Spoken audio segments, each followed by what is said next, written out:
Bom, boa tarde. Boa tarde a todos e todas. Boa tarde. Eu estava lá no sul, essa madrugada, estava em Lages. Realmente estava frio, estava 6 graus. A irmã saiu de Porto Alegre, também estava muito frio. O pessoal me parece que estava mais animado. Aqui no Rio está frio, acho que para vocês cariocas está frio, né? Mas para nós, São Paulo está quente aqui. Bom, na realidade, eu quero primeiro agradecer o convite aqui ao pessoal do SOS, a toda a comissão organizadora para este evento aqui, Seminário de Controle Social. Agradecer em nome do Conselho Nacional de Saúde, agradecer em nome do Movimento Nacional de Luta contra a AIDS também. Nós estamos num processo de vários encontros, vários eventos do movimento estão ocorrendo. Eu estava em Lages justamente num dos encontros que o Eduardo citou, que são nossos encontros IRONGs. Teve IRONG da região sudeste, há 20 dias atrás, acredito, e estávamos agora na cidade de Lages, em Santa Catarina, no IRONG da região sul, que são de fato os espaços de participação da sociedade específico do Movimento Nacional de Luta contra a AIDS, onde nós conseguimos identificar as demandas do movimento, fazer uma avaliação qualitativa e quantitativa sobre uma série de questões e, a partir daí, emanar documentos que vão interferir diretamente do próprio Departamento Nacional de STIs ou na nossa ação, porque somos muitos do Movimento Nacional de Luta contra a AIDS que estamos em conselhos de saúde. Estou hoje, então, diretor do Conselho Nacional de Saúde, representando o Movimento Nacional de Luta contra a AIDS e coordeno a Comissão de Saúde Suplementar e a Comissão de Acompanhamento das Políticas em STIs.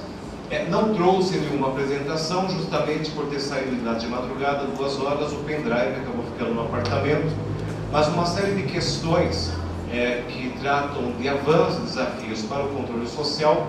Então, acho que a base de fato, o Eduardo já com muita categoria trouxe. Mas eu vou contextualizar algumas questões que foram colocadas por ele, vou trazer outras que estão aí no cenário nacional, mas que estão diretamente ligadas justamente ao tema aqui proposto desse seminário, que é o controle social.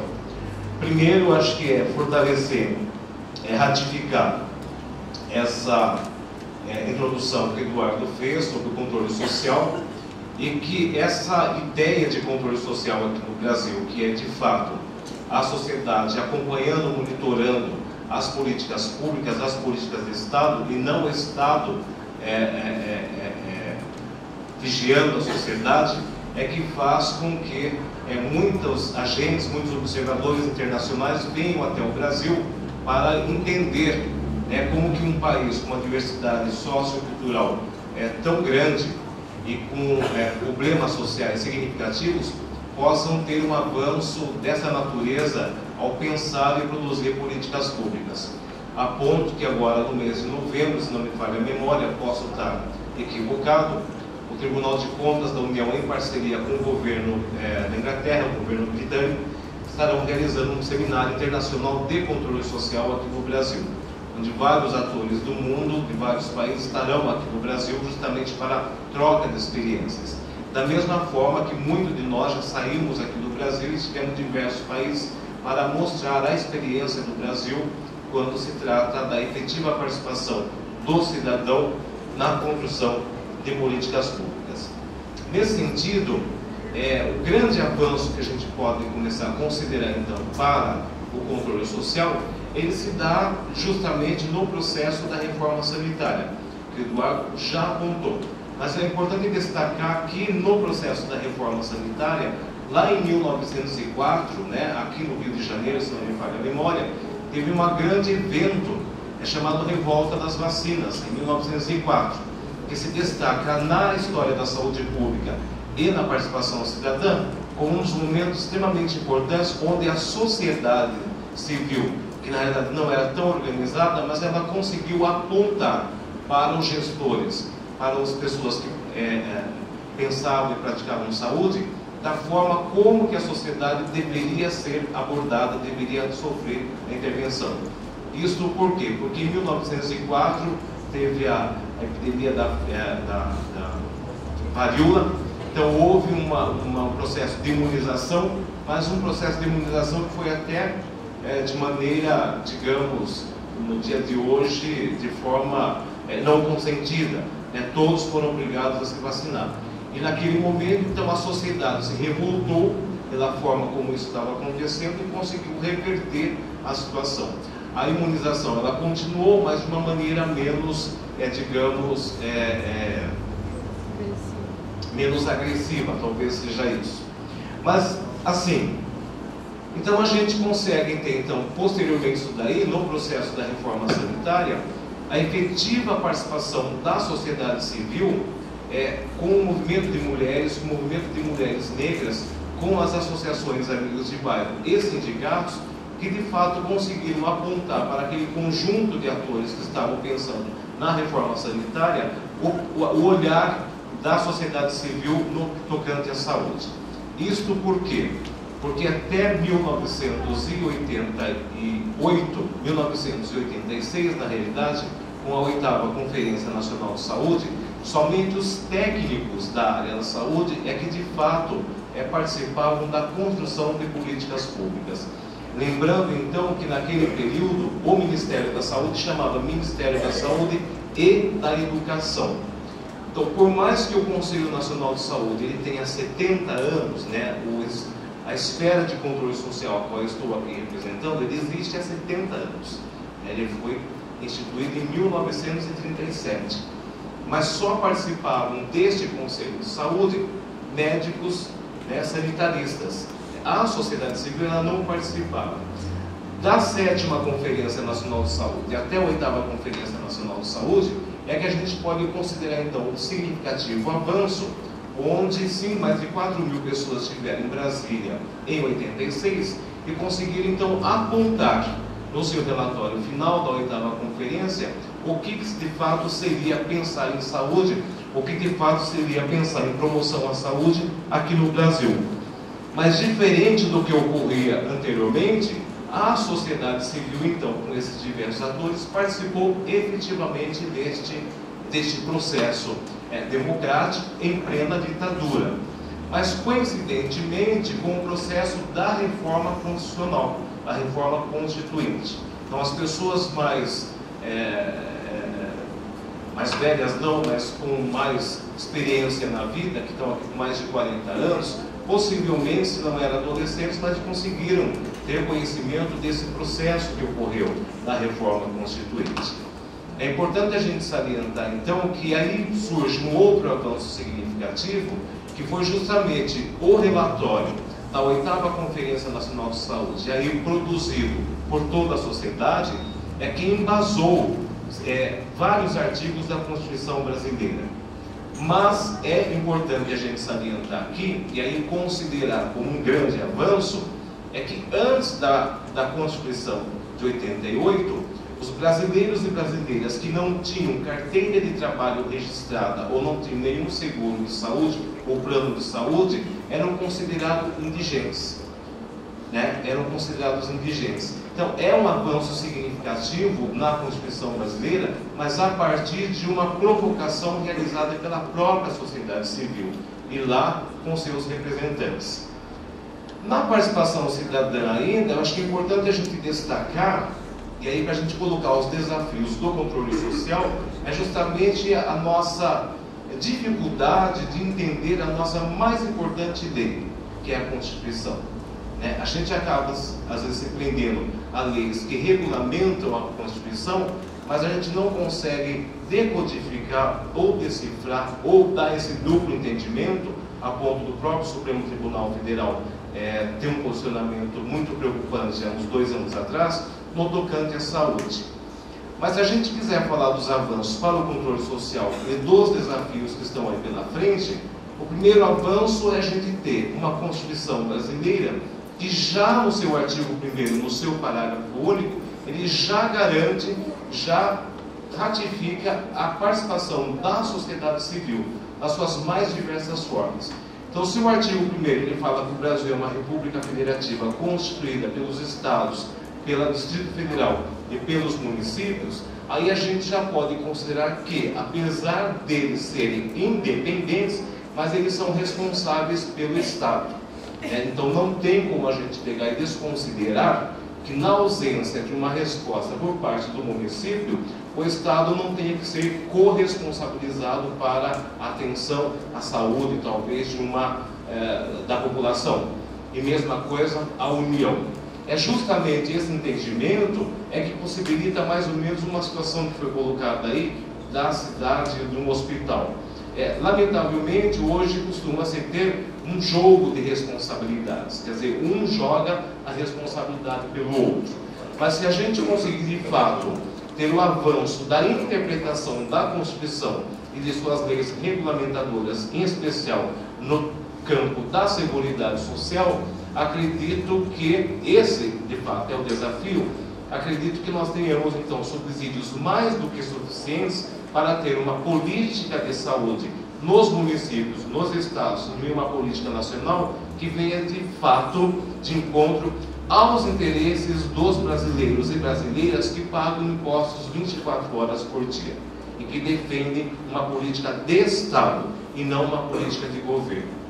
Mas voltando lá para o artigo 1º, o mais importante parágrafo único da Constituição, poucas pessoas conhecem. Alguém se lembra do parágrafo único do artigo 1º da Constituição? Era de se esperar esse silêncio, que a gente encontra isso em todo o Brasil, mas o parágrafo 1º da Constituição, ele diz que todo poder emana do povo, e por ele será exercido direto e indiretamente nos termos dessa Constituição. Então, se todo poder emana do povo e por ele será exercido direta ou indiretamente, nós estamos, então, diante de um avanço significativo para a prática, para o exercício do controle social. Pelo conceito de controle social, então, ampliado. Direto e indiretamente, então, aqui nós temos uma representação do legislativo, ele está caracterizado no artigo 1º da Constituição, no seu parágrafo único. Indiretamente, os vereadores, os deputados, o governador e o próprio presidente da República representam o interesse da população e não os interesses políticos partidários. E aí que é o grande desafio. Quando que de fato nós, brasileiros, vamos nos apropriarmos da Constituição e fazer valer os nossos direitos constitucionais, o ano que vem é ano de eleição. E às vezes o grande desafio é que a gente no ano seguinte não lembra nem qual a gente votou para vereador. E não vai lá na Câmara dos Vereadores, não vai na Assembleia Legislativa e às vezes não vai no Congresso cobrar que aquele cidadão que também paga imposto defenda os interesses da população naquele espaço de construção de políticas públicas, de lideração de políticas públicas. Porque o salário deles são pagos com os nossos impostos. Nós pagamos o salário, nós é que disponibilizamos toda a infraestrutura para o funcionamento do Executivo e do Legislativo. E por que a sociedade não consegue ter acesso amplo e irrestrito nas casas de lei? Com funcionamento, às vezes, do Legislativo incompatível com a possibilidade da população se organizar e ir lá fazer sua reivindicação.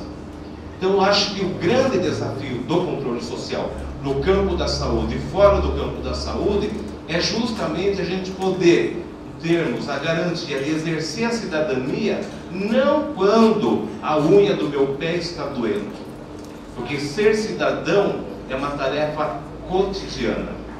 Todo dia nós exercemos a cidadania. E não só de 4 em 4 anos, quando a gente vai às urnas e vota e acaba não sabendo nem em quem votou. E não consegue perceber que naquele discurso bonito, nas entrelinhas, às vezes está escondido muitos outros interesses que não são os interesses daquela comunidade que está lá. Mas ainda assim, eu falei do artigo 1º do parágrafo único, mas o desafio, outro importante, que a gente tem para exercer o controle social é se apropriar também e poder interpretar na construção de políticas públicas ou numa resposta mais efetiva à epidemia de AIDS em Petrópolis, no Rio, em Niterói, em Sorocaba, interior de São Paulo, onde eu moro, ou lá em Brasília, onde eu trabalho, é o artigo 5º e o artigo 6º da Constituição, que fala da dignidade da pessoa humana e fala dos direitos e dos deveres. A gente consegue saber da novela das 8, consegue saber de quem, do Baruan, mas não consegue saber daquilo que garante a nossa dignidade enquanto pessoa humana. Mas eu acho que não é isso assim nua e cruamente. Acho que é uma questão de reflexão nossa, porque as próprias faculdades de direito, as próprias faculdades de medicina, os próprios cursos de saúde acabam formando profissionais não preparados para lidar com as situações do cotidiano, mas preparados com aquela informação que vem de academia, que é extremamente importante, mas que não é compatível com a realidade, com a diversidade dos problemas sociais que estão todos colocados aí à nossa frente. Que, às vezes, fica um julgando para o outro e ninguém quer assumir a sua responsabilidade para a melhoria da qualidade de vida de uma população. Mas vale a pena lembrar que o artigo 18º da Constituição também, ele fala que, independente da União, os estados e os municípios têm autonomia de decisão. Então, se lá no artigo 1º fala da responsabilidade de todos, no artigo 18º fala da independência, da autonomia dos entes federados no poder de decisão.